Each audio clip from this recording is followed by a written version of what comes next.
Hello friends, তোমাদের সকলকে দাদের যে চ্যানেলে স্বাগত। আজকে আলোচনা করব রাজ্যসভা সম্পর্কে, অর্থাৎ কাউন্সিল অফ স্টেটস। এই কাউন্সিল অফ স্টেটস বা রাজ্যসভা কি তা নিয়ে আজকে বিস্তৃত আলোচনা করব। রাজ্যসভা ইংরেজিতে বললে কাউন্সিল অফ স্টেটস।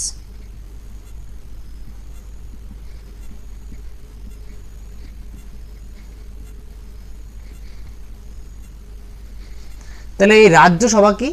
যে আমাদের ভারতের যে আইনসভা, কেন্দ্রীয় যে আইনসভা, তার নাম কি? তার নাম হচ্ছে পার্লামেন্ট।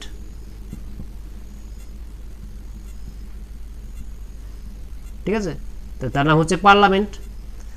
আর সেই পার্লামেন্ট বা বাংলাতে বললে সংসদও বলি আমরা, এই সংসদের কিন্তু দুটি কক্ষ, একটা হচ্ছে নিম্নকক্ষ আর একটা হচ্ছে উচ্চকক্ষ। ঠিক আছে, তাহলে আমাদের ভারতের যে আইনসভা তার নাম পার্লামেন্ট বা সংসদ, আর সেই সংসদের দুটি কক্ষ আছে, অর্থাৎ আমাদের ভারতের আইনসভা দ্বিকক্ষ বিশিষ্ট। তাহলে সেই দুটি কক্ষের মধ্যে যে নিম্ন কক্ষ সেটা হচ্ছে লোকসভা, আর যে উচ্চ কক্ষ সেটা হচ্ছে আমাদের রাজ্যসভা, যার সম্পর্কে আজকে আমরা বিস্তৃত আলোচনা করব। রাজ্যসভা ইংরেজিতে বললে হাউস অফ পিপল, আর বাংলাতে বললে লোকসভা, আর বাংলাতে বললে রাজ্যসভা, আর ইংরেজিতে বললে কাউন্সিল অফ স্টেটস। তাহলে এই হয়ে গেল আমাদের ভারতের পার্লামেন্টের নিম্নকক্ষ লোকসভা, আর এই হয়ে গেল ভারতের পার্লামেন্ট বা সংসদের যে উচ্চকক্ষ রাজ্যসভা। আর মনে রাখবে যে এই নিম্নকক্ষ লোকসভা এটা কিন্তু অস্থায়ী, অস্থায়ী কক্ষ। অস্থায়ী কারণ এই লোকসভাকে ভেঙে দেওয়া যায়, কিন্তু আমাদের যে রাজ্যসভা, এই রাজ্যসভাকে কিন্তু ভেঙে দেওয়া যায় না, তাই এটি একটি স্থায়ী কক্ষ। ঠিক আছে, তাহলে এতটুকু মনে রাখবে যে ভারতের যে আইনসভা তার মধ্যে যে এই লোকসভা সেটাকে ভেঙে দেওয়া যায়, এর জন্য এটা অস্থায়ী কক্ষ, স্থায়ী নয়। আর যে রাজ্যসভা এটাকে ভেঙে দেওয়া যায় না, অর্থাৎ এটা হচ্ছে স্থায়ী কক্ষ। আর মনে রাখবে যে এই রাজ্যসভা, এই রাজ্যসভায় যে রাজ্যসভার যে গঠনটা, তাহলে সেটা প্রথমে দেখে নিই। ঠিক আছে, তাহলে এতটুকু তোমরা জানলে। তাহলে এখন থেকে রাজ্যসভার গঠন কি? Composition of council of states. তাহলে এখানে রাজ্যসভার গঠন বলতে গেলে, এখানে গঠন যদি বলি, রাজ্যসভাতে ভারতের সংবিধানে বলা হয়েছে যে সর্বাধিক 250 জন সদস্য থাকতে পারবে। সর্বাধিক, ঠিক আছে, এটা সর্বাধিক।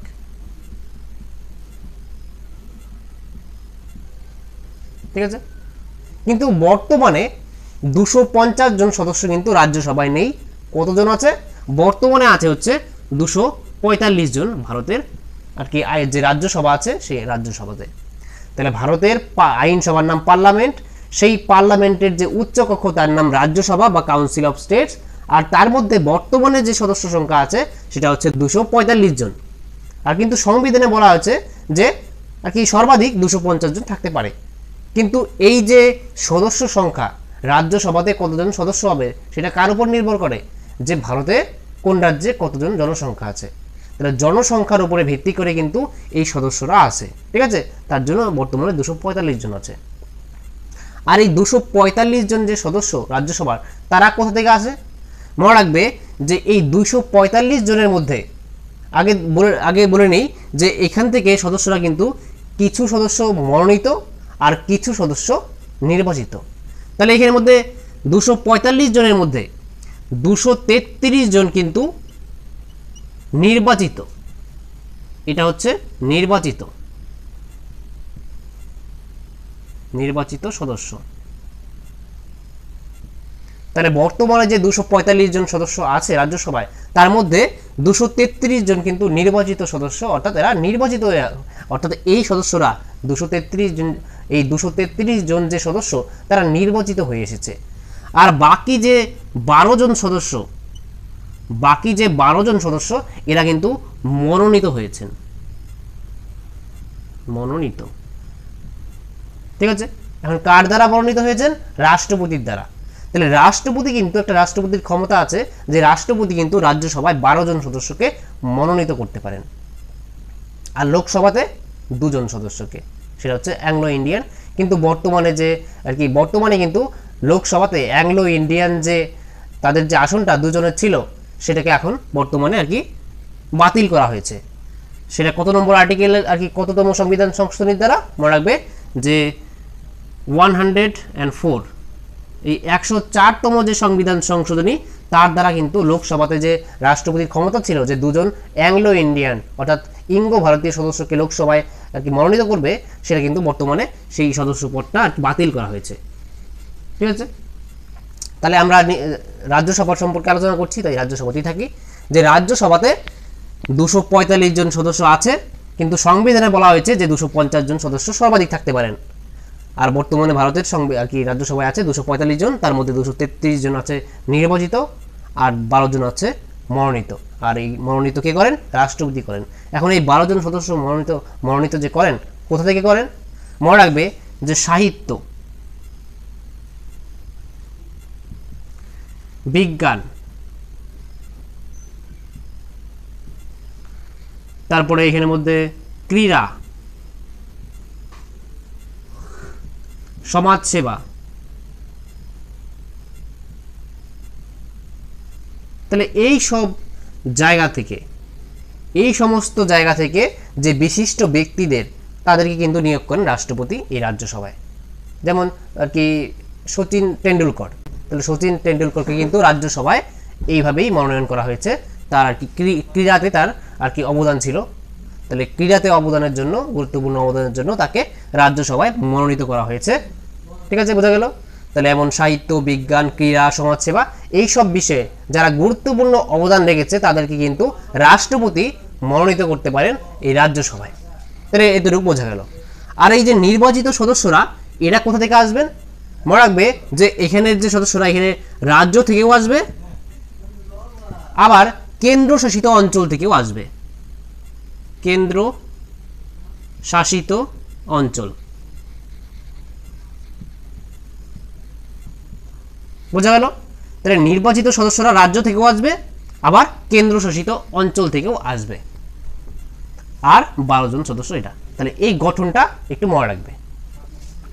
আর তাছাড়া একটা জিনিস মনে রাখবে যে এই যে সদস্যরা তারা কিন্তু 2 বছর অন্তর অন্তর কিন্তু তাদের কিছু সদস্যকে কিন্তু অবসর গ্রহণ করতে হয়। আর তাদের যে কার্যকাল সেটা মনে রাখবে যে রাজ্যসভার যে আর কি সদস্যদের কার্যকাল সেটা কিন্তু 6 বছর। মনে রাখবে কার্যকাল কত? 6 বছর।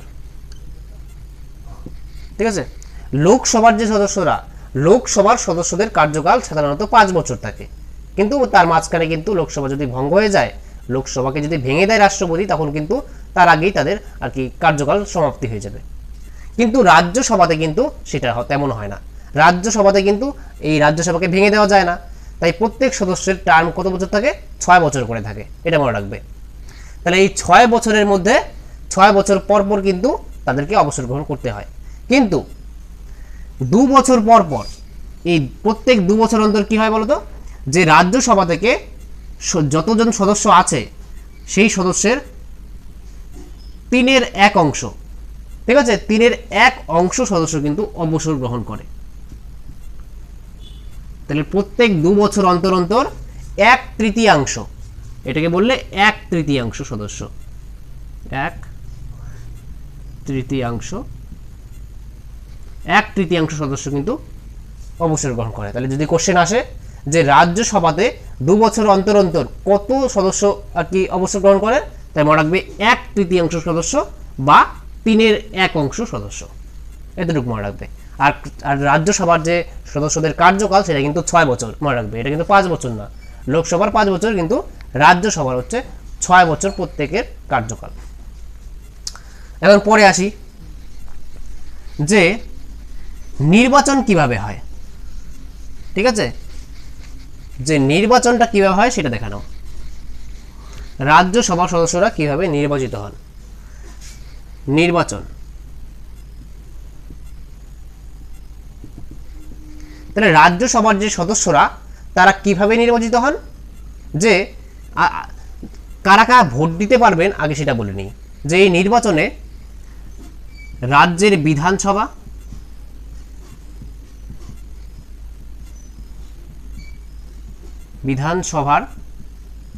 নির্বাচিত সদস্য,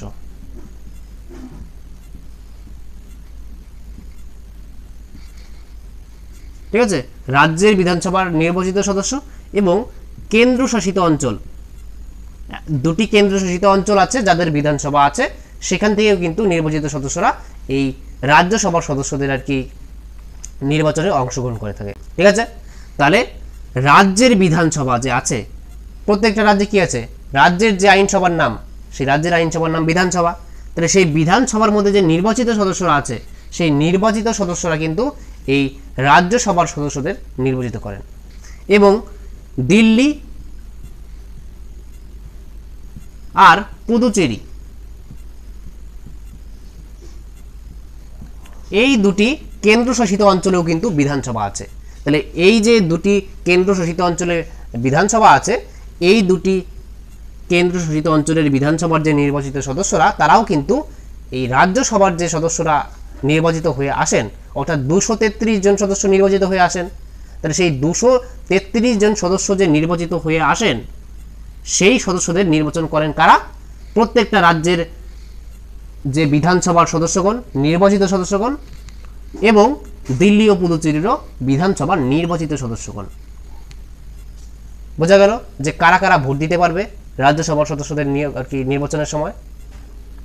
তাহলে এই যে নির্বাচনটা হয় সেটা কিভাবে হয় মনে রাখবে, একক হস্তান্তরযোগ্য সমানুপাতিক প্রতিনিধিত্বের ভিত্তিতে কিন্তু গোপন ব্যালটের মাধ্যমে এই রাজ্যসভার সদস্যরা নির্বাচিত হন।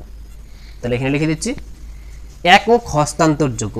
এই একক হস্তান্তরযোগ্য সমানুপাতিক প্রতিনিধিত্বের ভিত্তিতে কিন্তু কারা কারা আর কি নির্বাচিত হন, 1 নম্বর হচ্ছে রাষ্ট্রপতি, 2 নম্বর হচ্ছে উপরাষ্ট্রপতি, আর এখন হচ্ছে রাজ্যসভার সদস্যরা। তাহলে এটা মনে রাখবে যে একক হস্তান্তরযোগ্য সমানুপাতিক প্রতিনিধিত্বের ভিত্তিতে কিন্তু রাজ্যসভার সদস্যরা, রাষ্ট্রপতি এবং উপরাষ্ট্রপতি এরা কিন্তু নির্বাচিত হন। তাহলে একক হস্তান্তরযোগ্য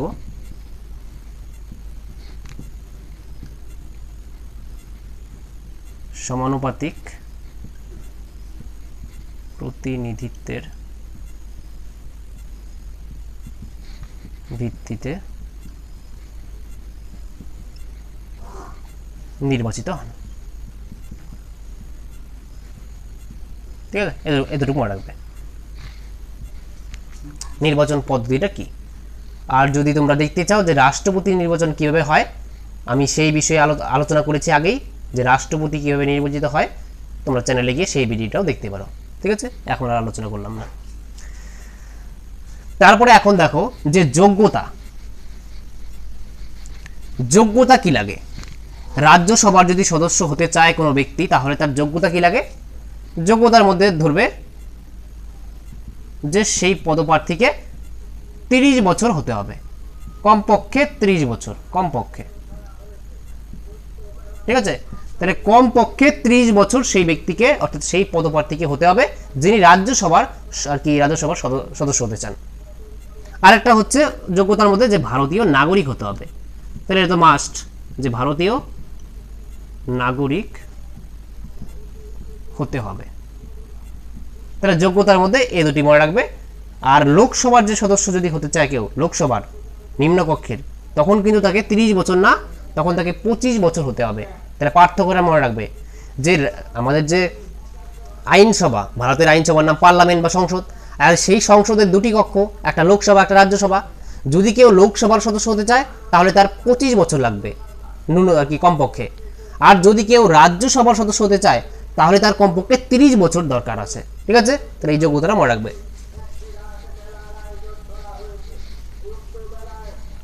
আরেকটা মনে রাখবে যে এখন প্রত্যেকটা রাজ্য থেকে কিন্তু ঠিক করা আছে যে রাজ্যসভায় কতজন সদস্য যাবে।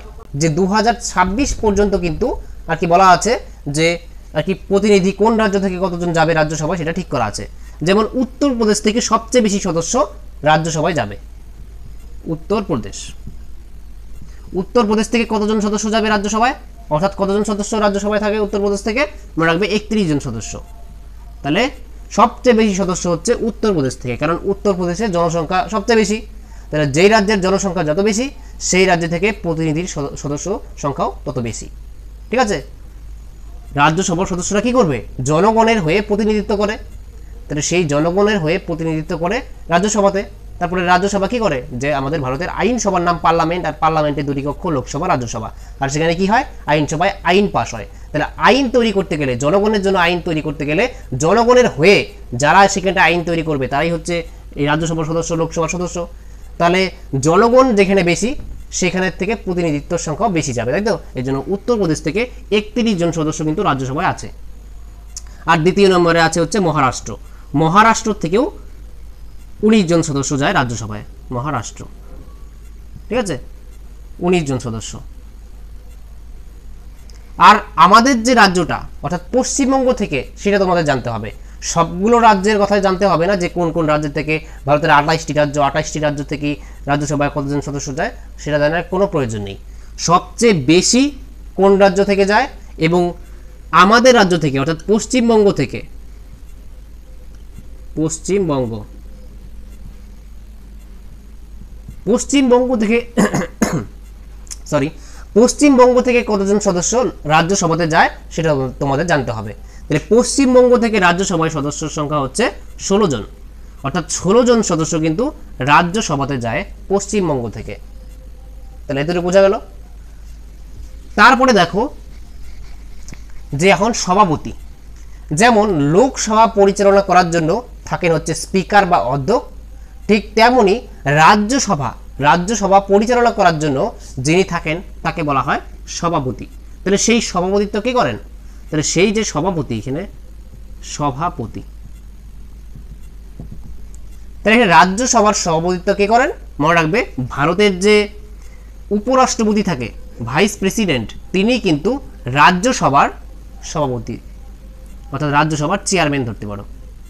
এই রাজ্যসভার সভাপতি যিনি করেন তাকে চেয়ারম্যানও বলা হয়, উপরাষ্ট্রপতি। ঠিক আছে? তাহলে রাজ্যসভায় কে সভাপতিত্ব করেন? মনে রাখবে ভারতের যে উপরাষ্ট্রপতি আছে, ভাইস প্রেসিডেন্ট, তিনি কিন্তু পদাধিকার বলে রাজ্যসভার চেয়ারম্যান বা সভাপতি। তাহলে চেয়ারম্যান, ইনিকে চেয়ারম্যান।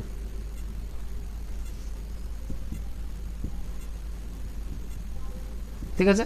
ইনি হচ্ছেন চেয়ারম্যান। আর মনে রাখবে যে এই রাজ্যসভার কিন্তু কতগুলি বিশেষ ক্ষমতা আছে। তার মধ্যে একটি ক্ষমতা হচ্ছে 67 নম্বর ধারা অনুযায়ী, সংবিধানের 67 নং ধারা অনুযায়ী বলা হয়েছে যে উপরাষ্ট্রপতির, এই যে যিনি রাজ্যসভার মধ্যে সভাপতিত্ব করেন, এই উপরাষ্ট্রপতির যদি আর কি তাকে পদচ্যুত করা হয়, তাকে অপসারণ করা হয়, তাহলে সেই প্রস্তাবটা কিন্তু সর্বপ্রথম এই রাজ্যসভাতেই উত্থাপন করতে হবে। অর্থাৎ উপরাষ্ট্রপতির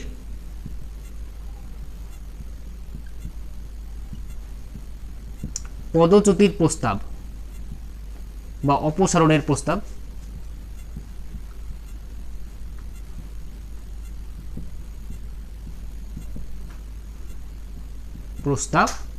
সর্বপ্রথম বা প্রথমে রাজ্যসভায় উত্থাপন করতে হবে।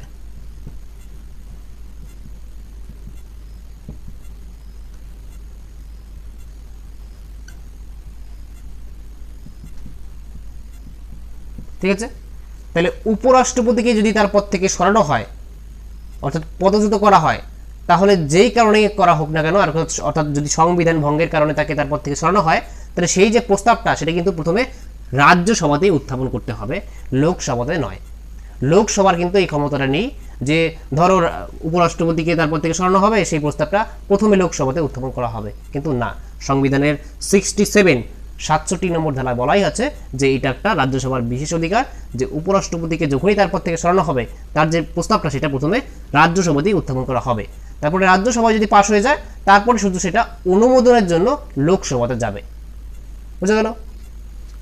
আরেকটা আর্টিকেল আছে, সেটা হচ্ছে 249 এই 249 অর্থাৎ 249 নং ধারা অনুযায়ী বলা হয়েছে যে পার্লামেন্ট যদি রাজ্য তালিকাভুক্ত বিষয়ে কোনো আর কি আইন প্রণয়ন করতে চায়, তাহলে এখন রাজ্য তালিকাভুক্ত বিষয় কি, যে আমাদের ভারতের কিন্তু 3টি তালিকা আছে, অর্থাৎ 3টি লিস্ট আছে, কেন্দ্র তালিকা, রাজ্য তালিকা, একটা যুগ্ম তালিকা, অর্থাৎ একটা হচ্ছে সেন্ট্রাল লিস্ট অর্থাৎ ইউনিয়ন লিস্ট, একটা হচ্ছে স্টেট লিস্ট, আর একটা হচ্ছে কনকারেন্ট লিস্ট।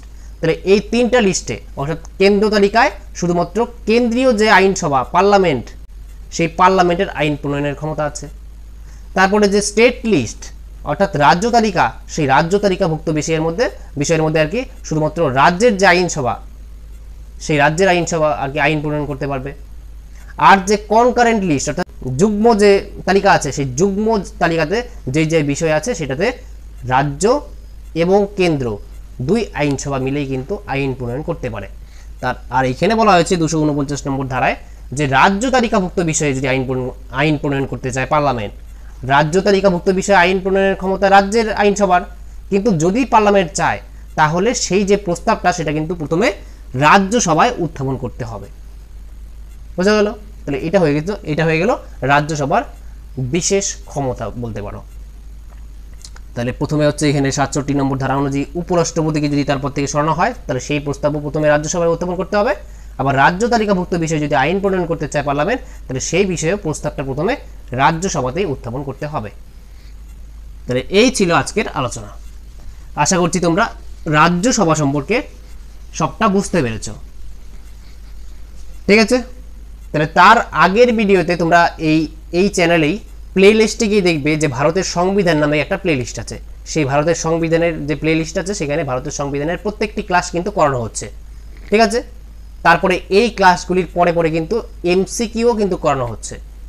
তাহলে এই ক্লাসগুলি ভালো মতো করো, তারপরে এরপরে এমসিকিউ নিয়ে আলোচনা করব। ঠিক আছে? তাহলে ভিডিওটি শেষ পর্যন্ত দেখার জন্য তোমাদেরকে অসংখ্য ধন্যবাদ। দেখা হচ্ছে পরের একটি নেক্সট ভিডিওতে। ততক্ষণের জন্য বাই।